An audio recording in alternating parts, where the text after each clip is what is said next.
আর ওদিকে মনে মনে ভয় ভয়ও লাগে যদি ডাকাতি ফাকাতি হয়ে যায়।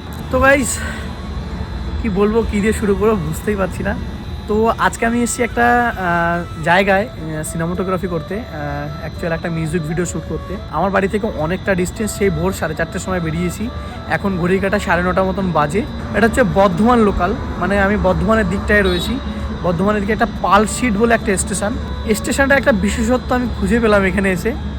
এখানে এসে দেখছি ভাই একটা লোকও নেই। দেখো তোমাদের একটু দেখাই, ওদিকে হচ্ছে আমাদের শিয়ালদা আর এদিকে হচ্ছে বর্ধমানের 2-3টে স্টেশনের আগেই পালশিট। এখানে দাঁড়িয়ে আছি, স্টেশনটার নামটা তোমাদের দেখাই একটু। এরকম মানে স্টেশন আমার কাছে এই প্রথমবার আমি এরকমভাবে দেখছি। যাই হোক, মানে কীরকম একটা বেশ লাগছে, একদিকে বোরিংও লাগছে। প্রায় 10 মিনিট ধরে বসে আছি, 10-20 মিনিট হয়ে গেছে।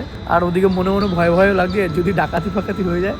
সিসিটিভি ক্যামেরার সামনে বসে আছি এর জন্য।